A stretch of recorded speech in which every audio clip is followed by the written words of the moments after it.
দফা দিলেন। ২৪ বছর তৃণমূলে ছিলেন, ২৪ বছর পরে তৃণমূল ছাড়লেন, শুধু নয় বিধায়ক পদ থেকেও আজকে স্পিকারের কাছে পদত্যাগ করলেন। এবং সকালবেলায়, আজকে সকাল থেকেই কর্মকাণ্ড শুরু হয়েছিল। সকালবেলায় গিয়েছিলেন কুণাল ঘোষ, ব্রাত্য বসু মান ভাঙাতে, বোঝাতে তাপস রায়কে। কিন্তু তাপস রায় বলছেন ৫২ দিন হয়ে গেল, কেউ তো তার সঙ্গে কথা বলেন না, কেউ তো তার কাছে ফোন করেননি ইডির হানার পর। কথা বলবো প্রতিনিধি আবিরের সঙ্গে। আবির, সত্যি কি ব্রাত্য বসু বা কুণাল ঘোষ তারা ভেবেছিলেন মান ভাঙাতে পারবেন, বরফ গলাতে পারবেন?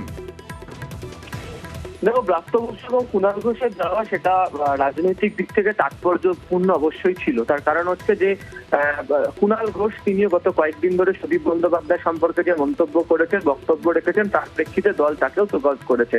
তবে তার বক্তব্য ছিল যে তিনি ব্যক্তিগত সম্পর্ক বহুদিন ধরে রয়েছে এবং তার সাথে ব্যক্তিগত সম্পর্কের পাশাপাশি তিনি দলের কর্মী, সেই কারণে তার সেখানে যাওয়া, তার বোঝাতে যাওয়া।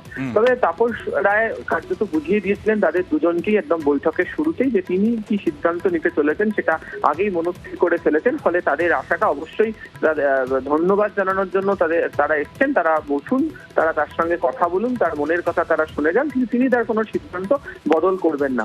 এবং তুমি জানো যে এদিনকে কুণাল ঘোষ বেরিয়ে যান বৈঠক করে, তার কিছুক্ষণ পরেই হচ্ছে ব্রাত্য বসু বেরোন এবং এরপর দেখতে পাওয়া যায় যে বরানগর পুরসভার ভাইস চেয়ারম্যান তাকে ভেতরে ডেকে নেন তাপস রায় এবং তারপর বাকি কাউন্সিলরদের সঙ্গে এসে ভাইস চেয়ারম্যান কথা বলেন এবং তারপর তারা কান্নাকাটি শুরু করে দেন।